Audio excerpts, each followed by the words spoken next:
Hey guys, my name is Miss Carter, and I'm going to be your math teacher for this year. So I am making one video, one time, for all of my classes. So right now I'm sharing my screen with you guys so you can see I have a Math 1 syllabus and a Math 2 syllabus. My rules, expectations, grades is all the same for all of my classes.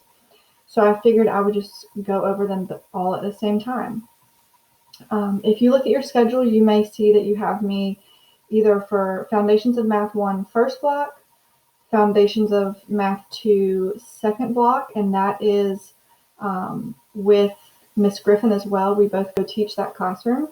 Or you have me for Math 2, Foundations of Math 2.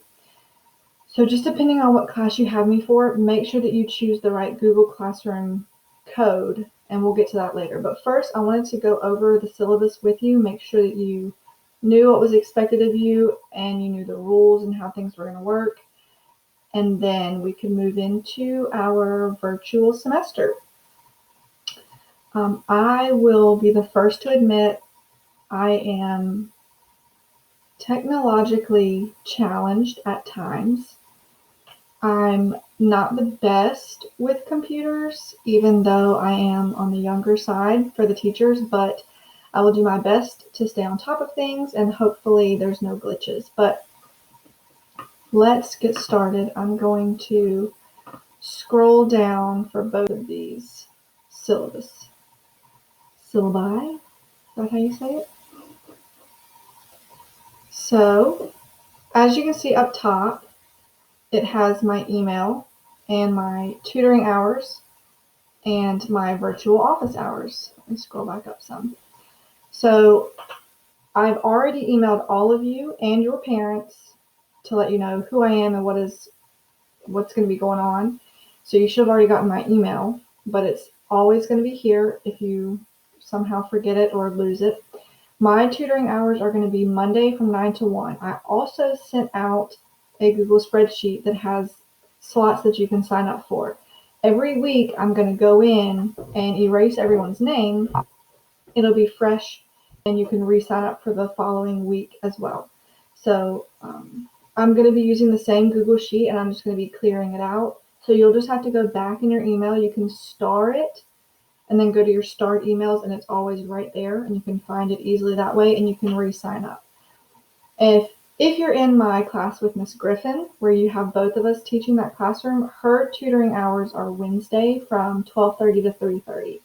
So if Monday doesn't work, you can try Wednesday. And those are on-campus tutoring hours face-to-face. Mine are set up as 1-hour slots. Let me preface, if you sign up for tutoring hours and you come, you need to have transportation to take you home. Because if you don't leave, the kids who want to come in next to have tutoring, they can't come in. We can only have a certain number of kids in the room with us. So you have to make sure that you've got a ride set up in order to bring you there and take you home. And then the virtual office hours are when you can reach me after school hours. So every day from 8 to 4, I am available.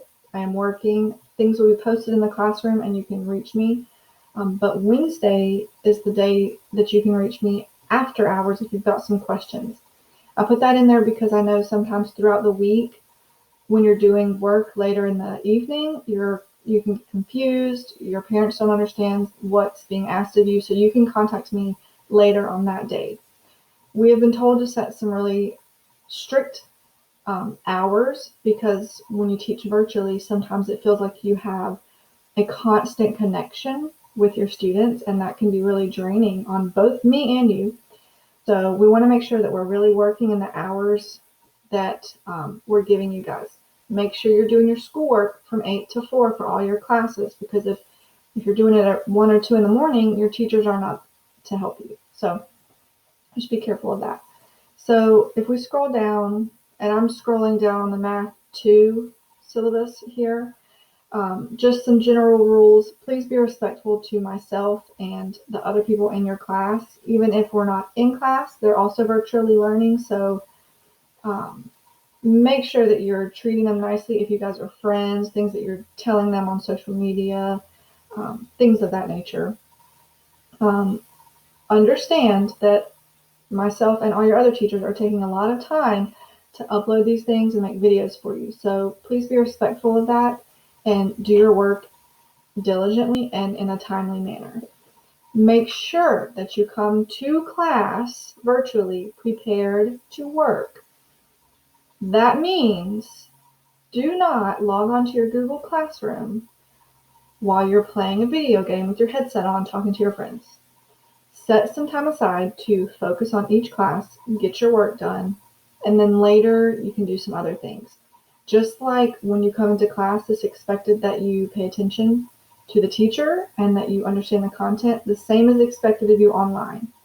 The only difference is I'm not there to hold you accountable. So you're going to have to do a little bit more of that on your own. So just be careful that you're prioritizing the right things. Number 3, always try on all assignments. So this is a big one.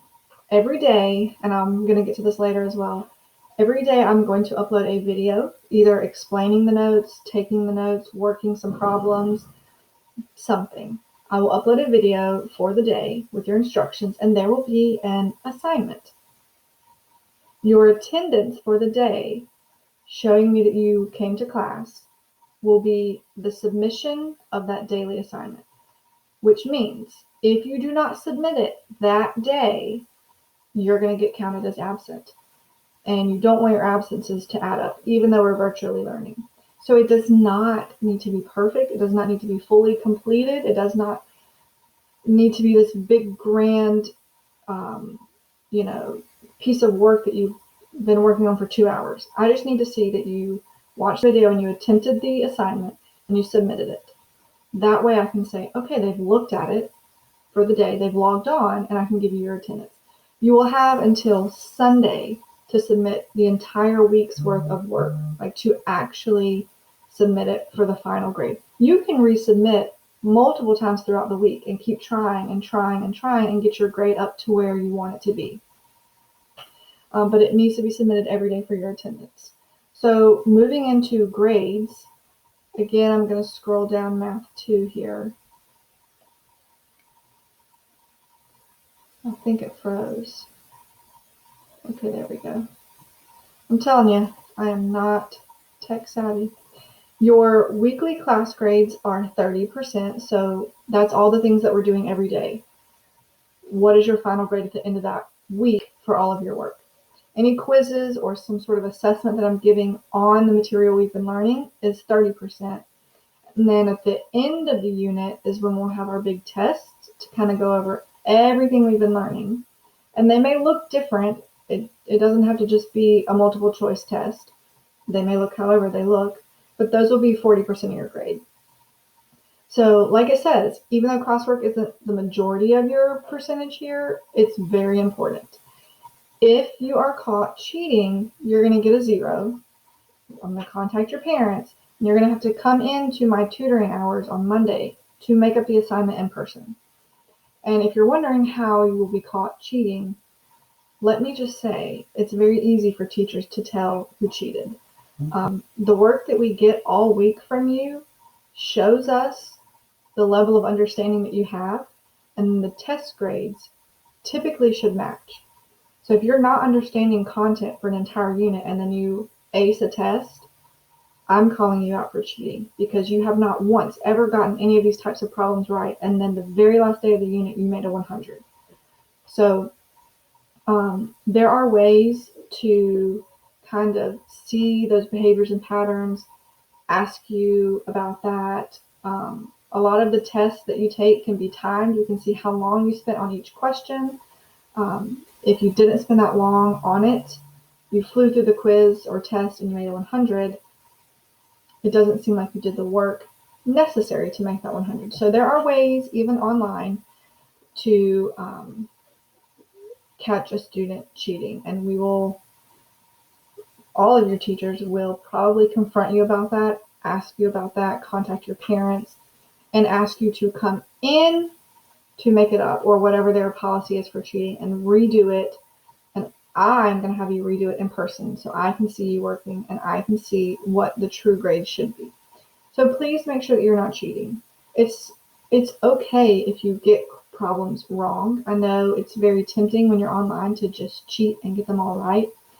But the point is for me to see what you know, what you didn't understand throughout the unit, and what you do know now that we're finished with the unit. What do I need to go back on? So it's actually beneficial to me and you if you do all of your work honestly for yourself. Okay, let's scroll the Math 1 syllabus down.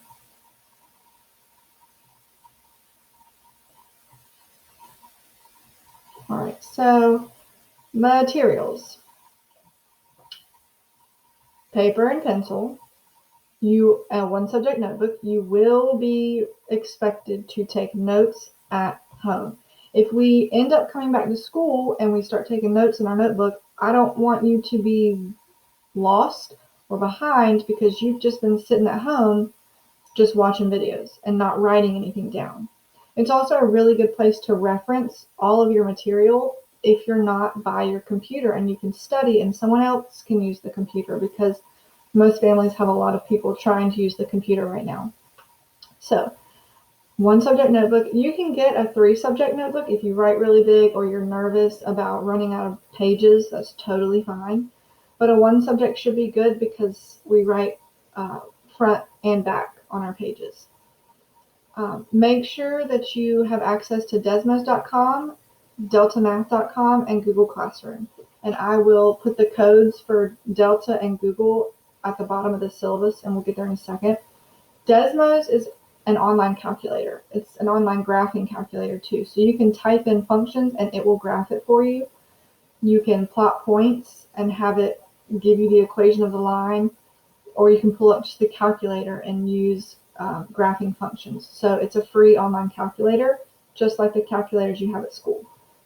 And then if you want some crafting things like scissors, glue stick, markers, all of that to help you make your notes more colorful, go for it. All right, scrolling down some more. Oops, I scrolled too far. Okay, so attendance. Like I stated earlier, it's going to be taken daily, and basically it's taken when you submit your assignment. So every day you need to submit your assignment so that I can mark off that you were there. You will have all week to continue resubmitting it for a better grade if you weren't able to finish it or didn't understand it right away. Late work. So if you don't submit your weekly work by Sunday when everything is due, you have 1 week to get it into me. So I'm never going to be more than 2 weeks behind, right? So I'm working throughout the week with you. When the next week rolls around and your work was due, I need to keep moving forward. I've got lots of things to grade. I've got lots of things to teach you, and you have lots of things to continue learning. So you don't want to start getting behind ever. So make sure you're doing these things on time. Again, if you've got something going on at home, know that you've got a few days to get that work in. So you can turn it in late up to a week, but the highest grade you're going to make is a 70. After that, it's an automatic 0. If you don't get it in that week after it was due, it's a 0. We've got to move on, and that's just how it has to be. So make sure you're working on time. Notebooks, like I stated earlier in the materials, 1-subject notebook. This is where we'll keep our notes. Keeping a notebook will help you have a designated place for all of your materials when you're offline.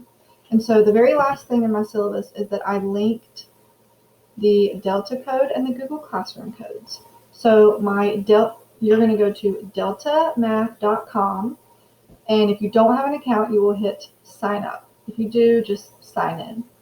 Make an account with your student email and a password you can easily remember, and you will join a class and you will type in my teacher code, which is linked right there, 673528.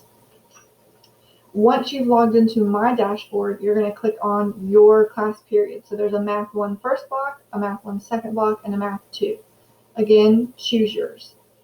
Same with Google Classroom. So go to your Google Classroom and type in join class and use the correct code that you see here for either Math 1 first block, Math 1 second block, or the common assessment.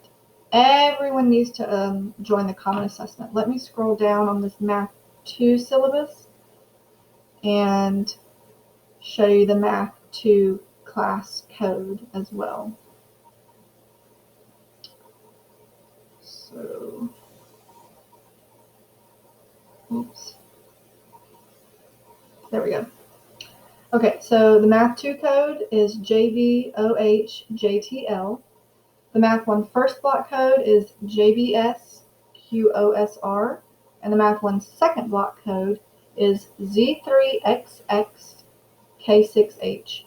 Everyone needs to join the Common Assessment Classroom. Every single person. Your common assessments are very short quizzes that are going to happen every other Friday as a review day. So those will be posted in the Common Assessment Classroom, and in the Google Classroom, I will tell you to go to the Common Assessment Classroom today. You have an uploaded assignment. So make sure that you're joining all your